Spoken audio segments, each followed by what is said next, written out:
Hola mis amores, welcome to the Get Unstuck podcast, a show that teaches you how you can take control of your life so you can let go of the weight of disappointments and release the emotional baggage holding you hostage. I'm your host, Nory I got it from the Afro-Latina Get Unstuck coach, helping millennial women feeling stuck get out of their heads and overcome their paralysis by getting to know themselves. This is where you learn how to become the woman you want to be, so you can love yourself no matter what, confidently know exactly who you are, have full clarity on what you want, and fearlessly step into your purpose. Hi, Sharon. How are you? Hey, Nory. I'm fine, thanks. How are you feeling today? Awesome. Great. So I wanted to take some time to chat with you because I got into this world of healing, particularly around women that were feeling stuck, women that were feeling unfulfilled, or maybe struggling with elements of depression. And you were one of the first women that I work with. And I thought it would be really beneficial to the listeners to just hear your story, to hear what has worked for you from the perspective of someone that's doing this work. I think sometimes when we talk about the work, it can seem like very one-sided because people feel like you're doing it, you already know how to do it. But you're someone that really started doing this from the beginning. And I think it'd be really great to share some of that with the listeners. What do you think? All right, let's do this. So throughout my life, I've sort of like gone through the steps of what living a good life, quote unquote, is. And we always talked about it, going to school, getting a career, stepping into marriage, motherhood. And along those lines, as I was moving through life, all those elements didn't seem to quite balance well for me. And, we always talk about it as I've had my very high points, and thanks to you, I know what that is.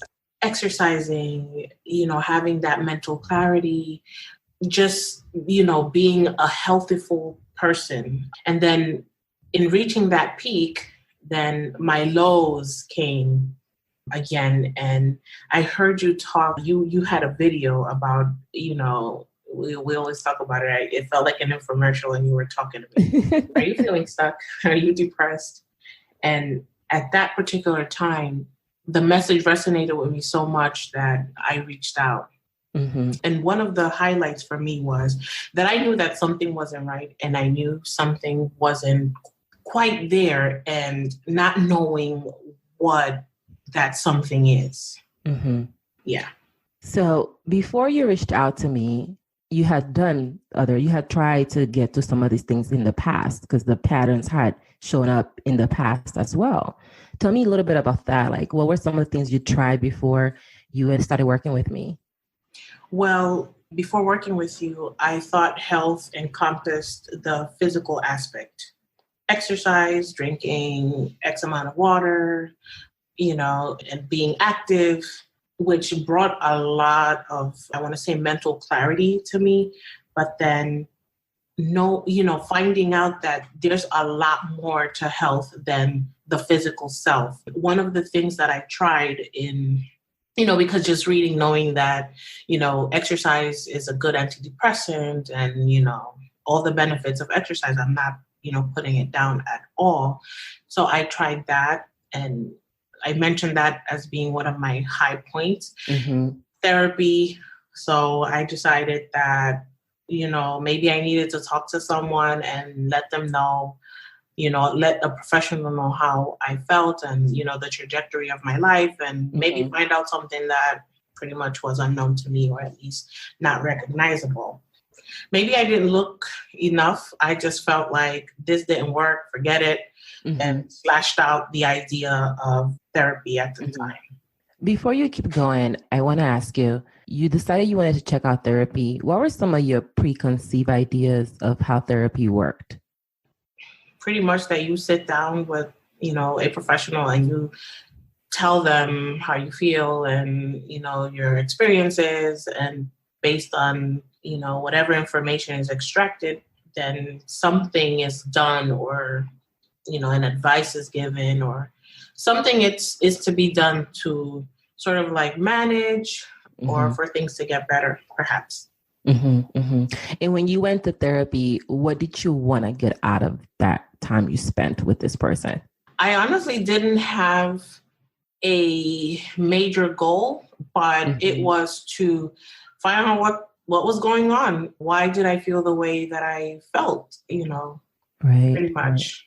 Right. And at that time you were feeling stuck, basically. Yes. How was this feelings of being stuck manifesting? Because I think a lot of people, when they're struggling with some of these things, they just don't know what to look for. And everyone is a little differently, but what was it looking like for you?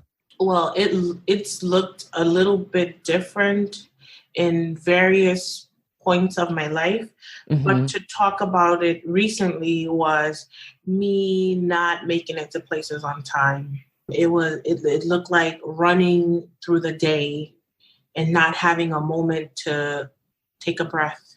It felt like running on a treadmill and not necessarily going anywhere. It looked like anger, like I was angry for no apparent reason. If someone passed the red light, that annoyed me. If someone cut in front of me, that annoyed me. If you live in New York. Yes. If someone said anything that didn't align with my thinking, can you imagine? Just getting upset at what people were saying? Yeah. I can't imagine. It could be really tiring and draining because then you're angry all the time. It looked like not being able to see anything good in the day. Like there are great things that happen, and then I miss them because I was busy being busy. Right. And then you were busy being angry at people that were challenging you. Or whatever you thought was being challenged. Not even that driver who cut in front of me, like probably went on to his destination, and I just can you imagine what nerve did he have cutting in front of me, or how dare whatever? He? Like, yeah. How dare he get on my lane like that? Who is this person?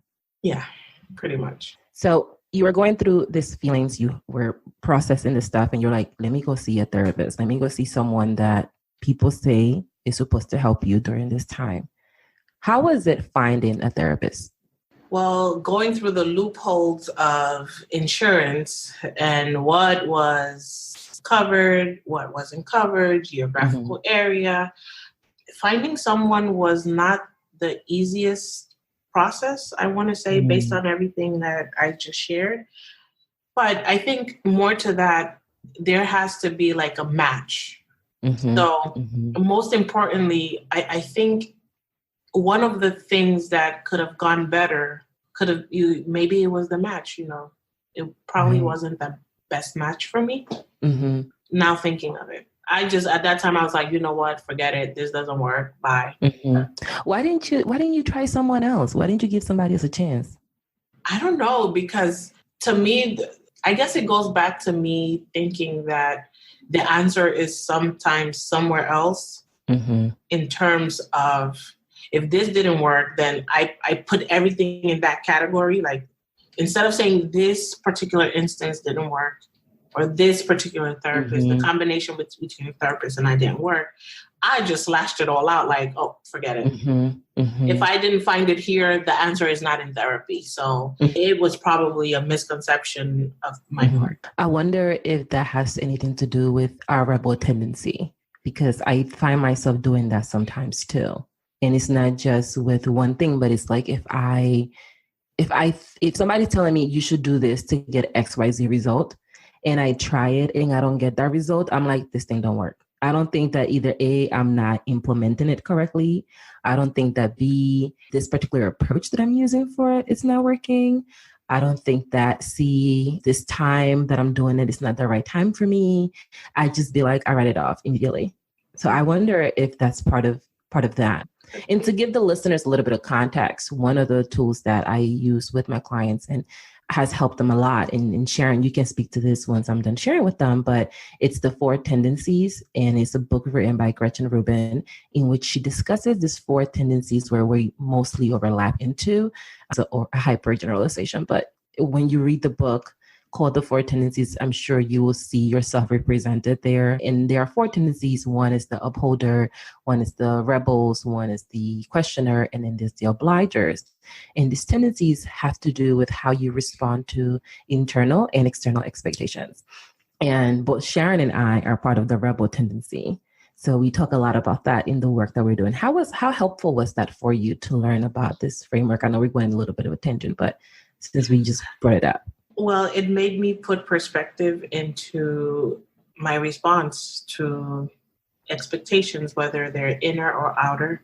It made me think about the sense of having freedom. If something doesn't represent choice or freedom to me, I have a hard time going through goals, which is why I think about goals. And in the past, I've had goals. Oh my God, excellent goals that would have probably served me.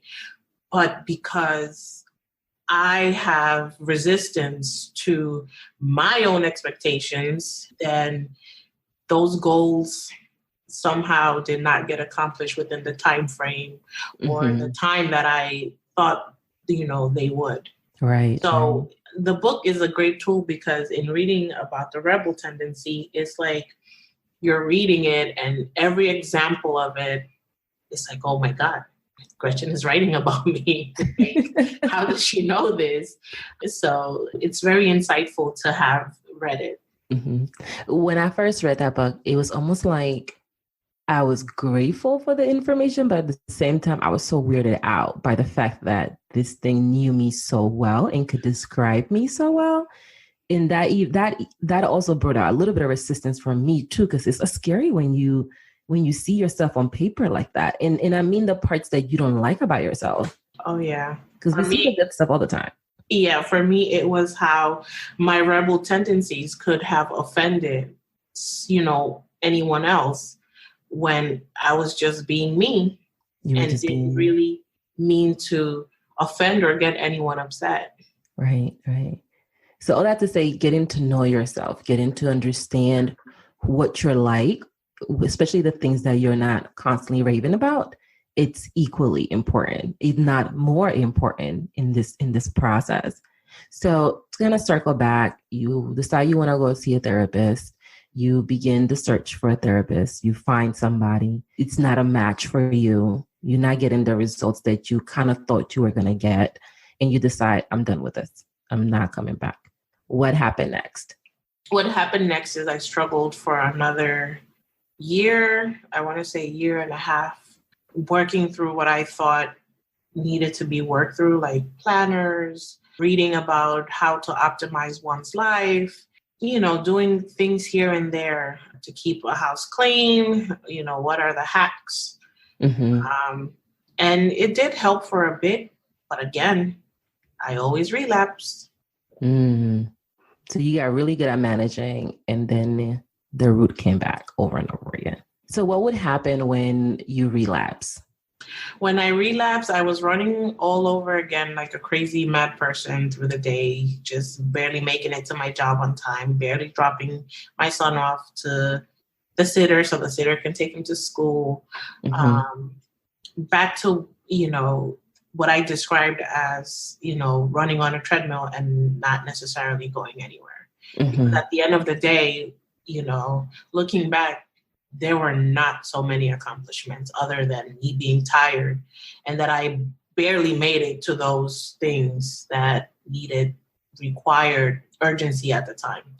Like I would make it to the job because I was required to be there at a certain time.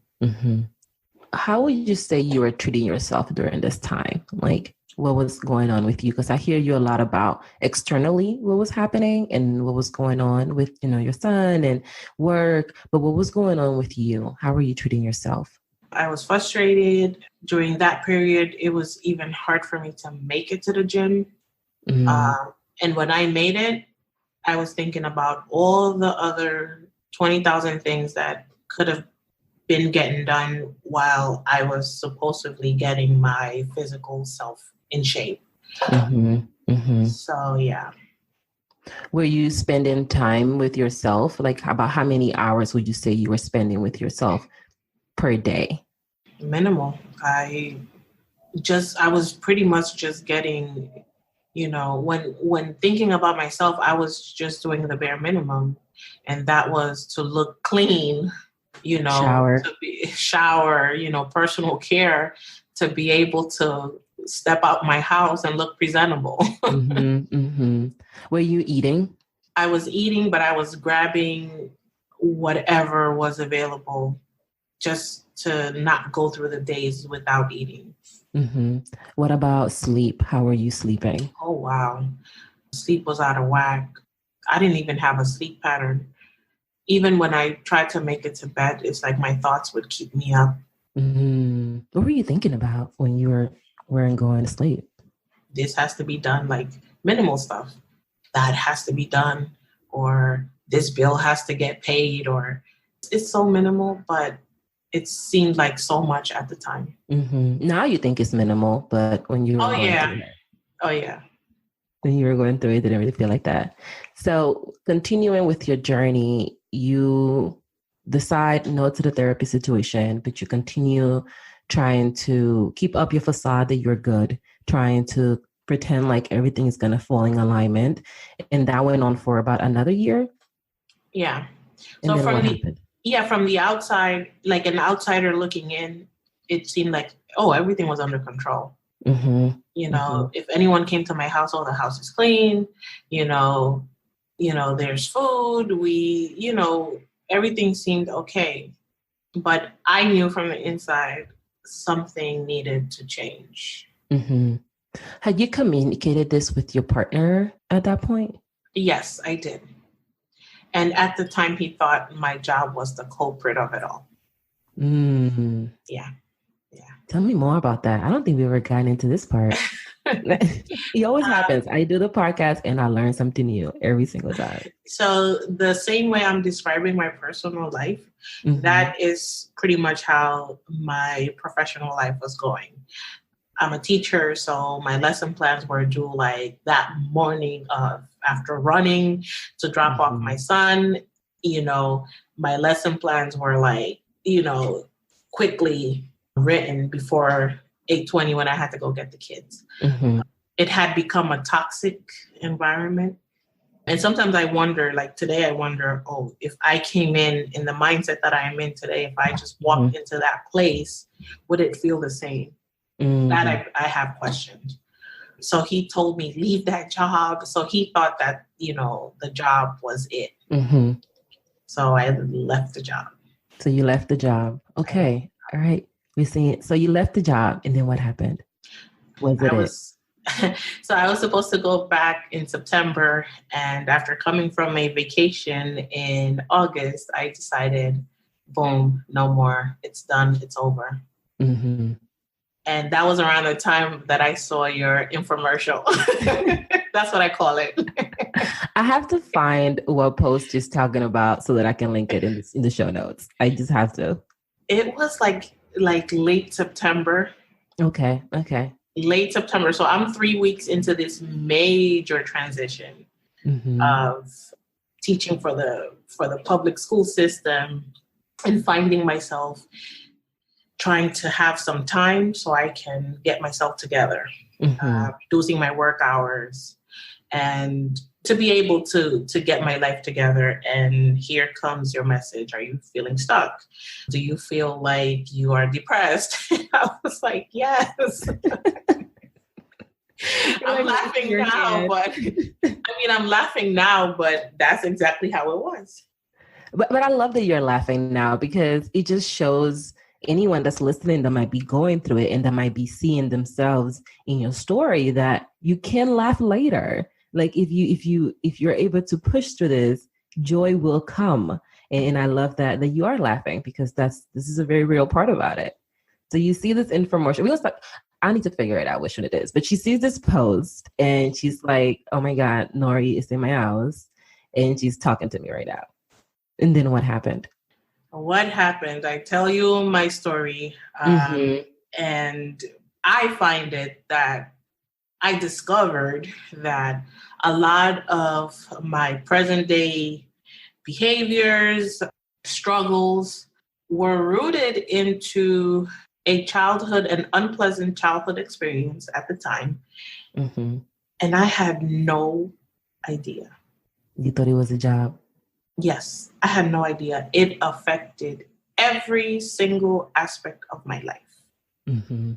And I had to sit with that for so long, unconsciously. How Yeah. did it feel to see that for the first time for you? It was painful. Like, I remember talking about it and not being able to talk about it and not being able to not cry and feel like there was a lack of love, in those childhood experiences. Mm-hmm.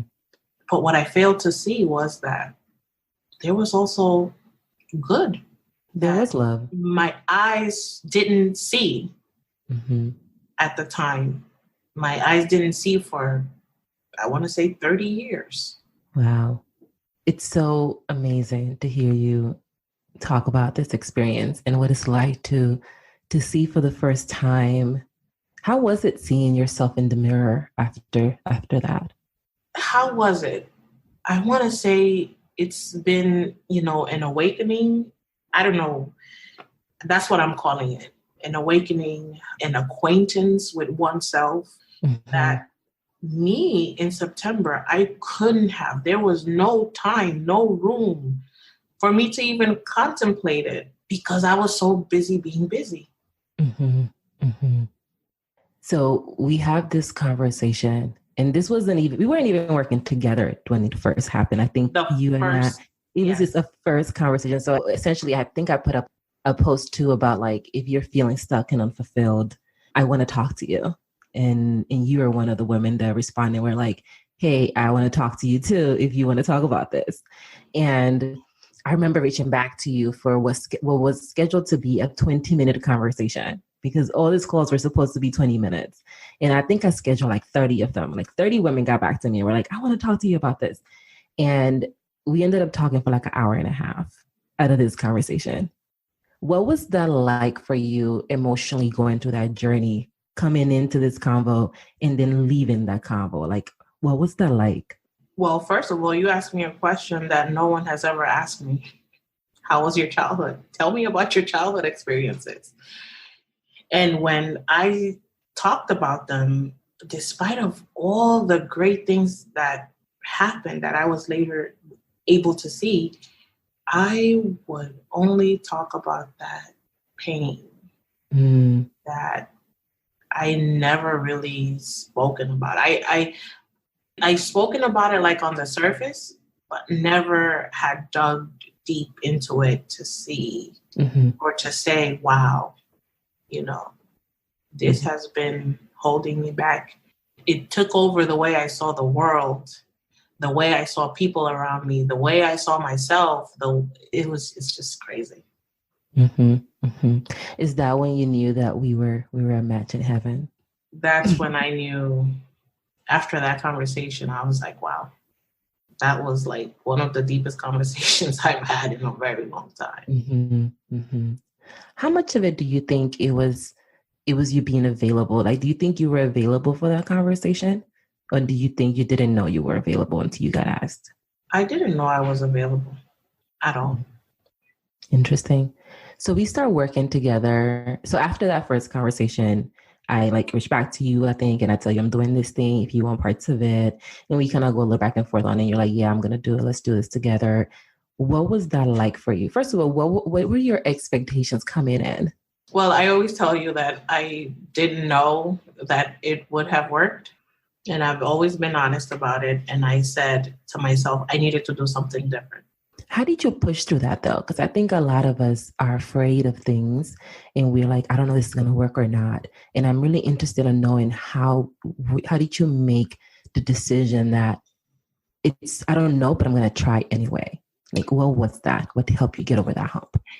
Well, I knew therapy, quote unquote, didn't work for me. So I was not about to go that path again. Allegedly, yeah. Yeah.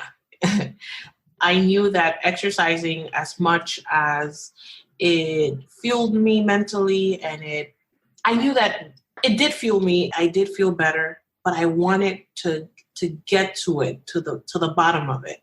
So I knew exercise would have been a temporary relief, like a short, so more of a short-term accomplishment. So while yes, exercise is a great, part of my life, when paired with me dealing with my emotional self and deconstructing what I saw as a terrible childhood and getting over those past pains, when paired with exercise, it's like a bomb, like awesome. But I knew for sure going back to all the approaches that I had taken before would have not given me the result that I'm seeing today.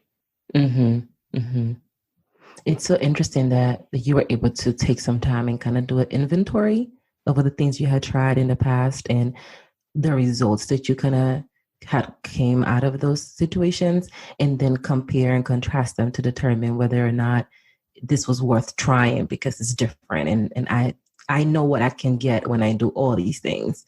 I don't know what I can get when I try this thing over here. It's a really interesting way of looking at that. And if you hadn't realized that that's how you do it, that's how you do it. So that you can use it in the future.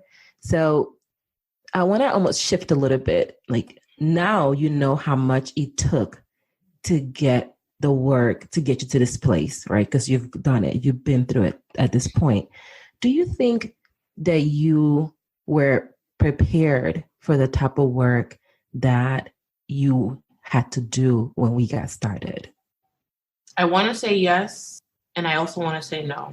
Okay. I say no because stepping into it and not knowing what to expect. And I want to say yes, even though I didn't believe you when you told me that you were going to help me make time. Yes. Because the first thing I asked you was, what is the one thing you really want to do? What is the one thing that you feel like this will solve all my problems? And you were like, if I had more time. And then I told you, I'm going to show you how to have more time. And you were like, yeah, girl, whatever. Yeah. I didn't like time. What? Does this girl know what my days look like? They're hectic. They're crazy. Yeah, absolutely. And it was interesting because I'm like, I'm going to show you how to do this thing. And I could just see on your face that you were like, you have no idea what you have up against yourself. But okay, girl, we'll try it. We'll give it a solid try. So, oops, sorry. No, go ahead. The thing about me is like, I'll say yes, but my face will tell you no. You'll tell me the truth. You'll tell me how you really feel like. So we started working together. And one of the things that I struggled with when I was looking for someone to help me was get into that place where I felt like I'm ready to go through this pain. Do you think that you got to a point where you were like, I'm ready to willingly put myself through whatever pain is going to come my way? I knew from our first conversation that based on what I shared, it would come up again. And I knew that you were going to ask the question again. So through our first sessions, I'm like, oh, she didn't ask me today. Okay, she didn't ask me today. And eventually you did. But I knew it was coming. What gave you ease about knowing that you were going to encounter this painful situation at some point during our conversations? What gave you that peace of mind to empower you to keep going? I mean, if I shared it the first time around, might as well talk about it. Awesome. And I'm so glad that you did too, because I remember when we talked about it. So at first we didn't really talk about it because at first we were focused on getting you more time.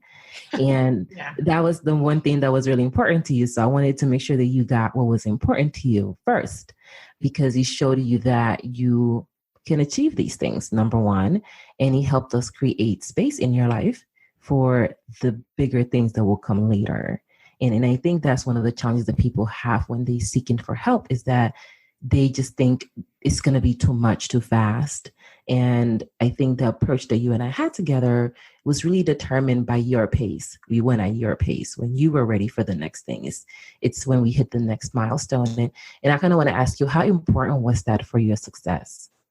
I want to say it was the catalyst for, everything else that preceded that, in the sense that sometimes we go through things and we don't know why. Mm-hmm. So getting to the root of it, why focus on the branches? Why focus on the leaves? When you get to the root, that's where, that's the most effective part to get to. Mm-hmm. So getting to the root of it for me was, awakening. What advice would you give to someone that was like, I know I need to get to the root, but I'm so scared? I would say that it is scary. It can feel uncertain at times, and it doesn't come easy. There are times when, one just have to cry and let it out and work through it, piece by piece. Mm-hmm. Mm-hmm. How important would you say was having the right match for you to be able to see the results that you have seen? Very important, because if I didn't feel that you were that person, I don't think I would have opened myself like the way I did. That's one thing about me. That's one thing I know for sure. How did you know that I was that person? And once we started working together, what confirmed it for you so that people can know what kind of signs to look for in someone that they might be thinking about working with? The one thing I would say is that feeling, that gut feeling that I don't have a word for, but the feeling. And the second part is, never did you judge, or I want to say judge. Never did you judge. You always ask self-reflective questions. So it's sort of like teachers do it all the time. So I kind of know. Asking the questions that the person should be asking themselves. Yeah. And I taught as well in the past. So I know we share some of that similar background together. And thank you for sharing that, because I think a lot of people, they know they have to find the right match, but they don't know what that means and what that can look like. And I think you talk a lot about, not feeling that I was judging you, being able to be available to trusting me. And at the same time, trusting me to do what's best for you, to help you get to what's best for you.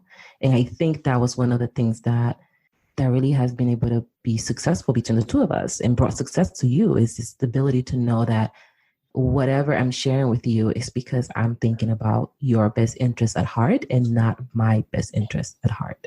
And I think you were able to sense that. And if anyone is thinking about working with someone, there's something that you can really think about is like, does this person have my best interest at heart? Are they acting thinking about me, or are they acting thinking about themselves? Because that's going to drastically change your ability to talk to them and to open up to them and share your story. So I really think that that's, at least in my experience, working with you and some other clients, that's what I would say I've learned from working with you all. I also wanted to add that one of the questions that you kept asking was, how did that make you feel? And it's a question that I've never, I would show someone how I felt, or I would just lash out if I was upset, or I'll give a hug if I was expressing love. But to ask yourself that question, like, oh, how did I feel about that? We usually talk about our reactions, like, oh yeah, I had to tell her and this and that, or like, oh, I told her or I told him. But do we ask ourselves, how do we feel? And the most important question, why?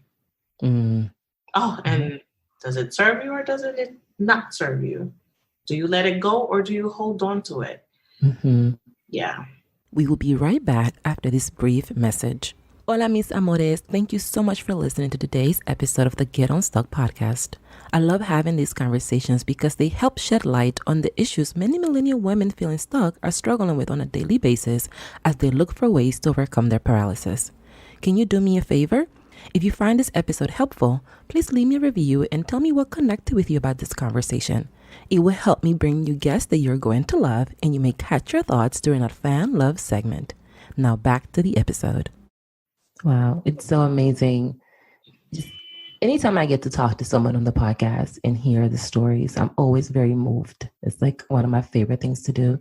But then when I get to talk to someone that I've worked with and I've seen their journey from the very beginning, it's just even more powerful. It just feels a little bit special, a little bit more special than the other conversations feel a little bit. And I'm just grateful for you for trusting me and trusting yourself. I think a big part of doing this work on the receiving end, I think it has a lot to do with trust. Would you agree with that? Like trusting yourself?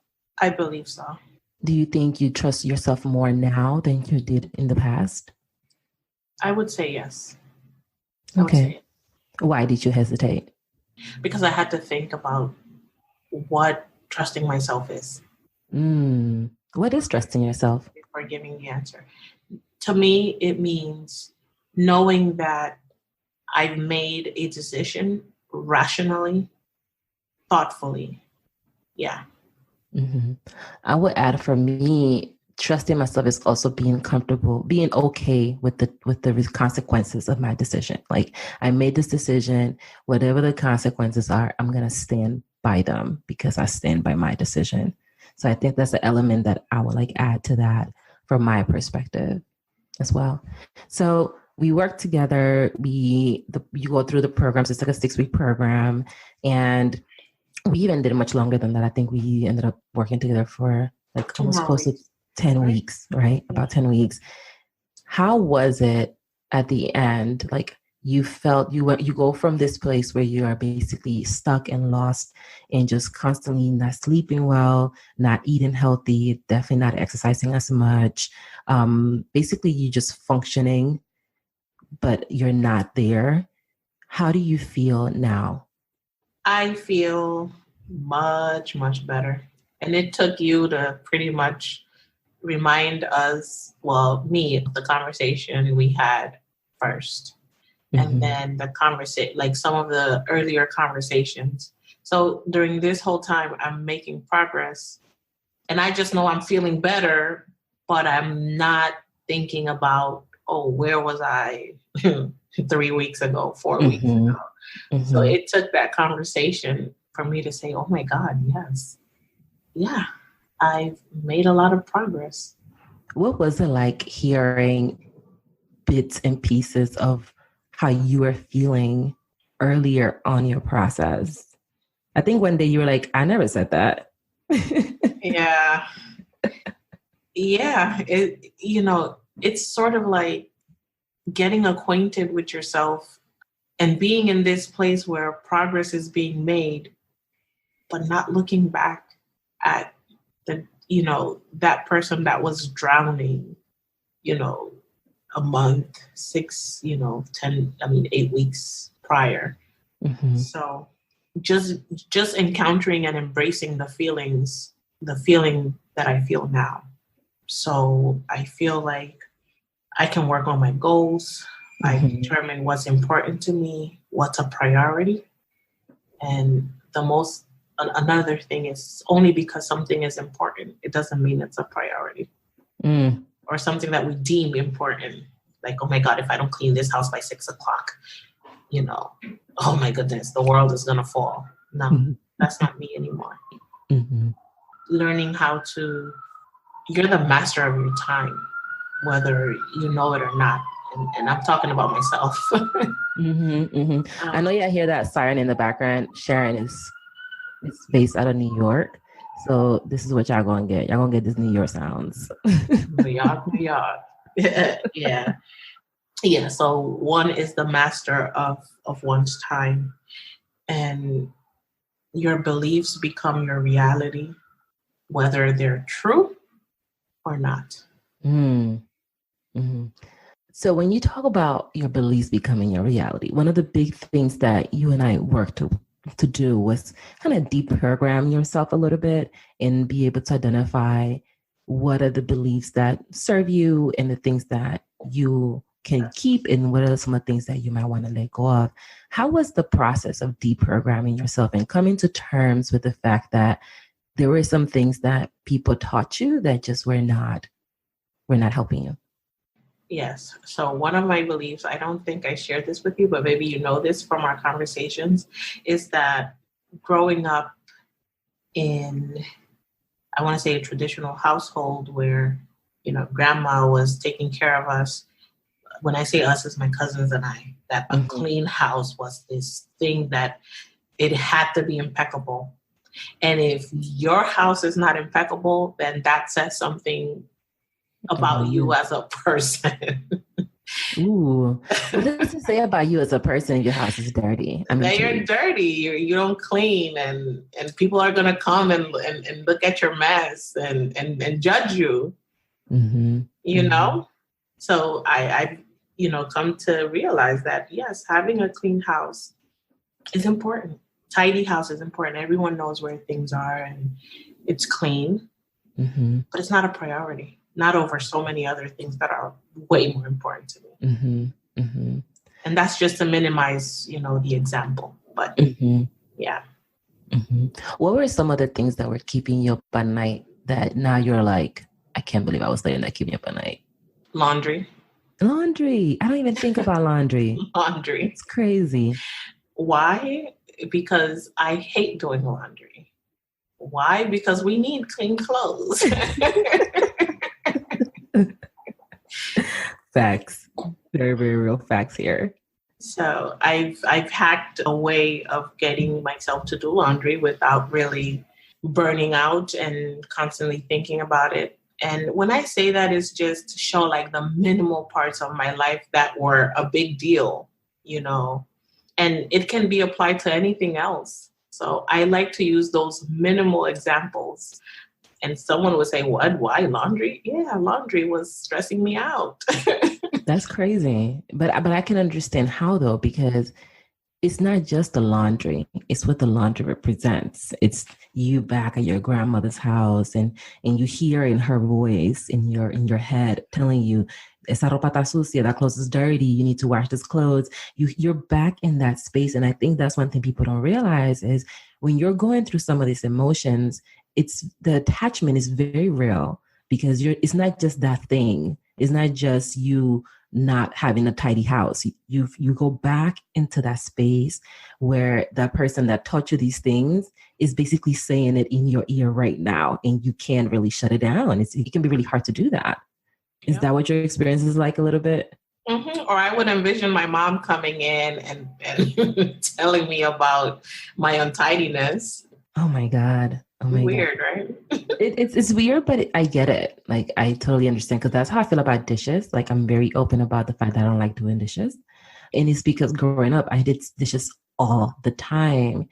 And I also felt that not everyone was doing the dishes. I think I also had a sense of like unfairness about it. And in my mind, I was like, yeah, I'm over this.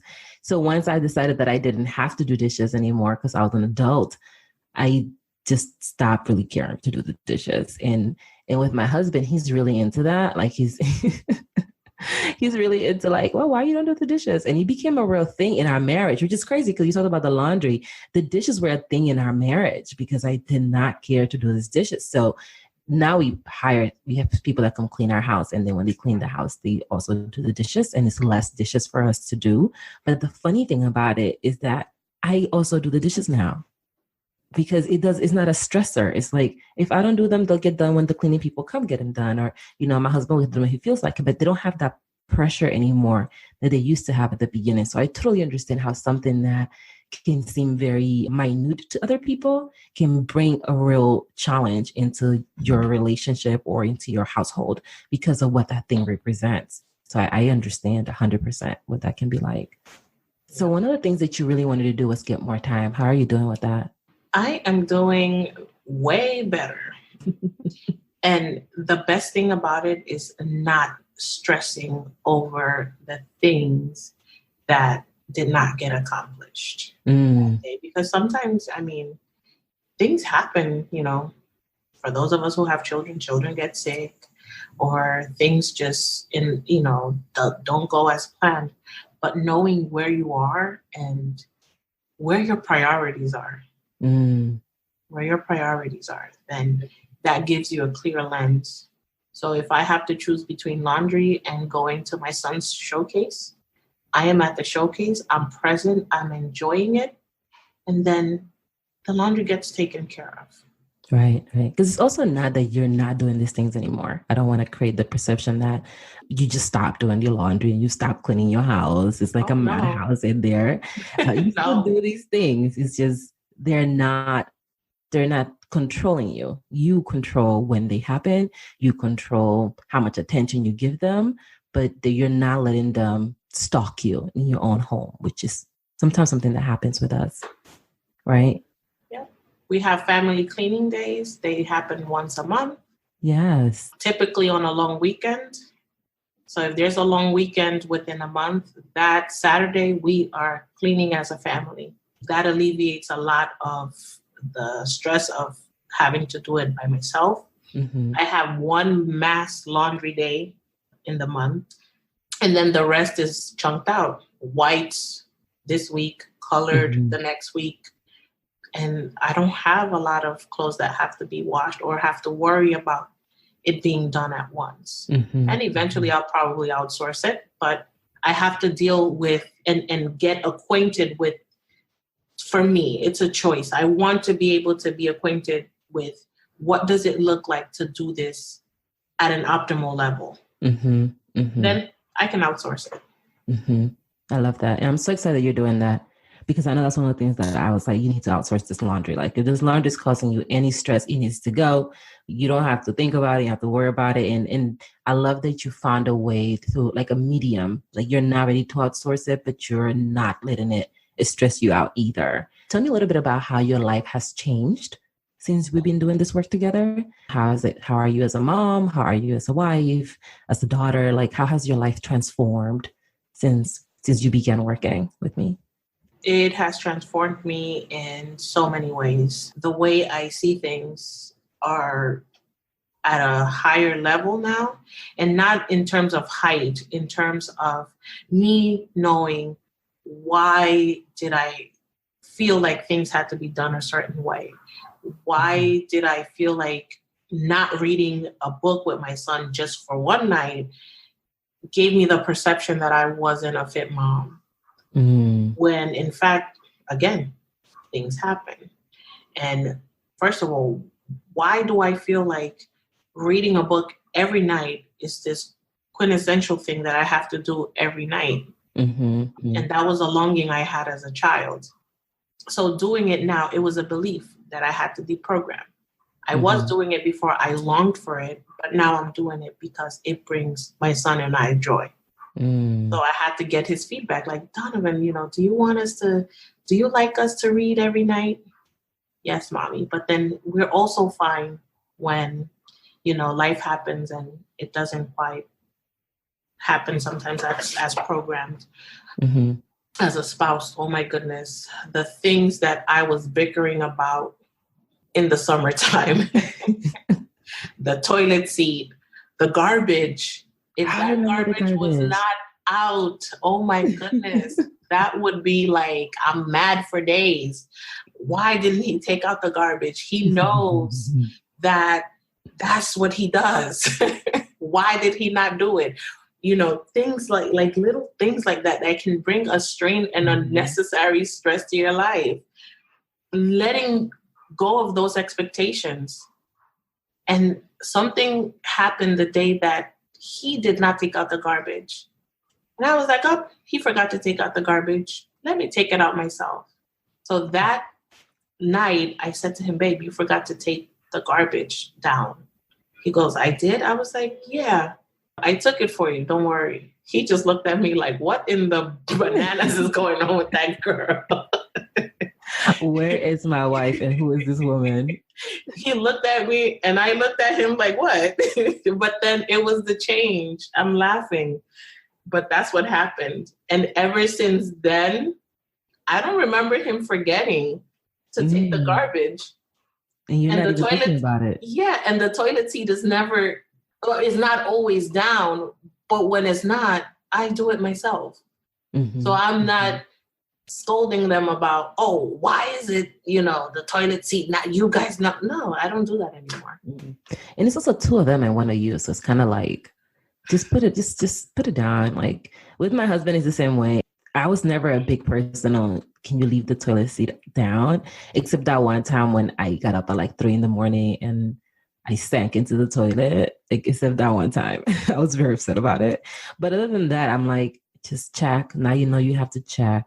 And if it's the up, put it down. Like it's not a big deal. Because there are a lot of things that we do that they don't complain about. And we don't even know we do these things, but they just take care of it. So I think it speaks to the power of the partnership.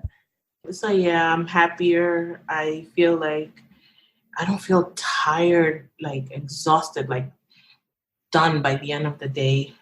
And I get to hear things I wasn't paying attention to. Like the other day, I was walking around New York City, and to hear birds in the midst of traffic and sirens and people, and to hear birds in New York City, I mean, anyone who lives here can relate. I heard birds the other day, and I was like, oh my God, I don't think I've ever heard birds in New York City, or maybe I just missed it because I was running. You haven't paying attention. How about with your family? So you talked about feeling like you having a more relationship with your son, definitely doing less arguing with your partner. What about with your mom? I know there was a lot of things that we did with her during the time working together. What is it like with her? Oh yeah, I've come to learn how she gives love. And it didn't necessarily match with my love language, or I wasn't ready to receive her love because of those past experiences that I talked about. And today, day by day, I'm like, oh my God, this is the way she shows love. Like she loves cooking for me. And I'm like, this lady wants me to get fat. And I've come to realize that is how my mom shows love. And I've accepted that. That's beautiful. That's amazing, because I just remember how challenging some of that stuff was at the beginning for you. So to be in a position where you feel like you're not rushing, you were like super early for this call, first of all, and to be in a place where you just at ease. Like it's not a struggle. It's just I'm at ease all day, every day. It's really, really refreshing and empowering. How much time do you say you spend with yourself now? So at the beginning, you were spending bare minimum shower, eating, maybe. What does it look like now? Now it's an average of 2 hours a day. And it's between the morning and the evening. So in the morning, I'm up half an hour to 45 minutes before anyone else can open their eyes in this household. And I am either planning my day or reflecting and planning. So I have this open space in which if I don't get to plan my day before going to bed, I'm doing it in the morning. So it either happens the night before or it happens the morning when I wake up that morning. Everything is set on my night table, and I just wake up. My water is there. I drink my water, get to planning my day. In the nighttime, before I go to sleep, I found out, which I didn't know, that reading relaxes me. I love that. Reading relaxes me. I didn't know that. I'm so glad you found that out, because I'm one to send book copies all the time. I love a good book. So the best time for me to read is 30 to 45 minutes before going to bed. The fact that you can pinpoint that to like the amount of minutes, I'm so proud. So that's how much time I'm spending with myself. I'm reflecting on my day. And like I said, not every day is perfect, but then to be able to acknowledge that and how to pretty much work on it and move forward, then that's big. It is. And I know the listeners y'all hear her, and I'm sure you find this information very, very useful. But for me to hear Sharon talk about this, it's like I can't even describe it. I can't even put it into words, because I just remember that first conversation her and I had together, where there was just so much confusion and so much need for clarity. So to hear all the clarity she has now and how she has continued to just be able to achieve these things is really, really empowering, and it brings me so much joy, because a lot of times we're afraid to try things because we are like, I don't know if this is going to work or not. But if you are willing to try and you're available for it, then these are some of the results you can have for yourself. So I'm so grateful that you're open to come in here and sharing your story with the listeners, and to just giving a perspective of what it's like to go through this journey and to do the work, because it could be really, really scary. What advice would you give yourself back when we started working together? Like, if you could go back and tell yourself anything, what is it that you would say? Today, I say that you have to try something different. The same approaches and the same things that have not had the best results before will likely not have the best results. So opening up to something different. Yeah. I love that. And another thing I would say is, like, we are the creators of our destiny. That's powerful. We are. We have so much control of either what happens to us, and if we feel like we don't have the control, then we have the control of how to respond to it. So I appreciate that. And I appreciate you sharing that, because I don't know how many of us realize that we do control our own destiny, and how many of us truly believe it. Because I think some of us say it, but we don't truly believe that we do, because we're still justifying when we don't do that. So a few quick questions before we wrap up. The first one is, what was your biggest challenge going through this journey? Deprogramming myself of what I thought, was, of what I thought everything was in terms of my beliefs. Letting go of those beliefs that did not serve me, even if I've been holding on to them for years. What was an example of that? I know you shared the laundry example, and we talked at length about some of the dishes, but is there another example that you can point out to? I would like to point out to the TV mom. Ooh. Yeah. What's the TV mom? I don't know if we should wrap up with the TV mom, but the TV mom is of an ideal of a mom. Mm-hmm. What does that ideal mom look like? Where do we get that construct of who that mom is? Do moms really have the time to just sit around and they have all this time in the world? No, today moms work. It's very different. Moms are doing their best from their particular circumstances, and being the mom that you wish you kind of had, without assessing whether that's the mom you want to be or it best suits you and your kids. Ooh, that's so deep. So it's not just, is this the mom that I am, but it's also, is this the mom that my child needs? And I see a lot of moms, and we've been taught to project a lot. So we're really good at that. And I think being open to asking your kid, like, do you really want to do this? Are you into this? That's something that people don't think is needed. They're like, it's a kid. A kid does what I want it to do. But I think being open to bringing in the child into the conversation and really developing that trust with your kid, it's so important. How has that been for you and your child? It's been excellent, because now I'm coming from a place that we're doing the things that him and I like to do, versus of me giving him that ideal mom, quote unquote, and, doing it based on the lack of what I didn't have as a child.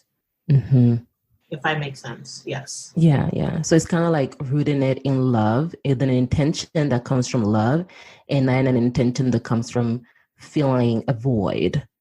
Exactly. I'm not feeling that void for myself by doing those activities with him. Now they come from a place of love, and we want this. This is what we want that mommy and child time to look like and to feel like. I love that. Okay, so what would you tell to someone that is like, Sharon, I hear you. I think I want to do this, but I'm just not sure if I should work with Nory. Like, I don't know if Nory is the right fit. What would you say to them? Try. I would say try. And then my question will be, why not? Why not? Why not? Why not? The time is now. I know we talk a lot Time about is that. now. Yeah. The time is now. Sharon, one of the questions that I ask all the guests that come on the podcast is to share a resource that they have found helpful in their journey. Particularly, I use the word indispensable to their self care. What would you like to share with our listeners today? Well, I have two. I want to say that the book mentioned earlier, The Four The four Tendencies, tendencies. Mm-hmm. it came, my interest sparked when Nory kept saying, oh, she sent me the quiz and I'm like, let me just take this quiz. But I had no idea of what a rebel is or who a rebel is or what rebels tend to do. Mm-hmm. So reading it again, like I said before, it was like, oh my gosh. But the great, what makes that book a great tool is understanding your tendency to sort of like, I like to say hack yourself. I don't know if that's... Listen, it's a term. Let's go for it. Yeah, so to hack yourself. If you have this knowledge about yourself that, there's a difficulty in meeting inner and outer expectations as a rebel, then what can be done about it if something is in your best interest? Mm-hmm. Like if it's in your best interest to accomplish, a goal, what is the best way to get it done when you're resisting your inner self and you're out in the outer world? Mm-hmm. What is the best way to get it, to get it moving because it's in your best interest? Mm-hmm. And two, I would say the planning my day tool, and then the deconstructing the beliefs, my belief system. Yeah, those are my top resources. Those are two resources we put together for Sharon to help her plan her day so that she can get to a point where she's planning her day regularly, and also to help her identify which are the tools that you need, which are the thoughts that you should keep, and which are the thoughts that you might want to reconsider. Because I think one of the hard part of deprogramming yourself, once you realize that there are some things that you've learned that don't serve you, is determining what do I keep and what do I get rid of. That could be really, really hard. And we put together this document that has helped Sharon. It's a one-pager. Decide what can she keep and what can she get rid of. Why has that been so helpful to you? It's been very helpful because it made me realize and sort of like allocate my time to my priorities. So the hard part of it was setting my priorities because of what I thought my priorities were. So keeping that house clean, keeping that laundry done. Right. And it was a never-ending task versus spending time with my family, spending time with myself, getting myself to a better emotional and mental space.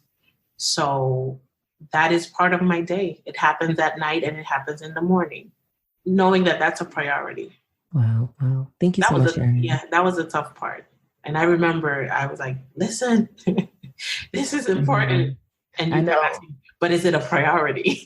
Yeah, you wanted to make everything a priority. And I think it's in our nature as humans to want to do that. Like everything is important.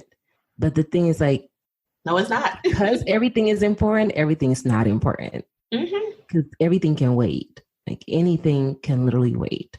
And sometimes we don't think about it like that because we've been conditioned to believe, and we hear voices in our head telling us, this is really important. You need to do this right now. And we miss out on the stuff that is really important. Like imagine missing out on your child's showcase because you're worried about laundry and you're doing laundry. Imagine that. That's crazy. And now you're able to see that and see that the laundry can wait because my child cannot wait. My child is alive right now. These are times that I'm going to miss out of his life.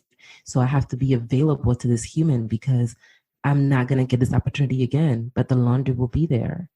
So I think it can get really hard to differentiate between those two things. And that's why deprogramming yourself is not just important, it's like critical to your success. Yep. So Sharon, thank you so much for coming on the podcast. Is there anything, final words you want to share? Anything of wisdom or lessons? Anything you want to leave the listeners with? The lesson is that we are all a work in progress, and we have to be aware of what that is. I love that. We are all a work in progress and we have to be aware of what that is. I couldn't think of a better way to end this podcast. Thank you, Sharon. Thank you for sharing space with us. Thank you for sharing your story and for trusting yourself to at least try to get yourself better. I'm grateful for you, and it's been such an honor to work with you and to see your growth. And I'm even more excited for what 2019 is going to bring to you and to your life, and how you're going to tackle on these projects now that you have this different perspective and a whole different outlook on how you are available for these experiences. So I appreciate you, girl. Thank you. Thank you. Thank you so much for listening to today's episode of the Get Unstuck podcast. I know you have endless options you can listen to while driving, working out, riding the train, or cooking your favorite meal. I truly appreciate that you've decided to spend your time with me. I hope today's conversation left you feeling a little less stuck and empowered to take action towards becoming the woman that you want to be. If you found today's episode helpful, please show us some love by leaving us a 5-star or 6-star review on Apple Podcasts. You can also find us on Spotify, Stitcher, or Google Play. To get a show notes, head to IamHealthyFit.com and make sure you join the mailing list. You'll get access to a free training video to help you overcome your paralysis, get out of your head, and love yourself no matter what, starting today. If you want to keep the conversation going, you can find me on Instagram at Nory Pouncil.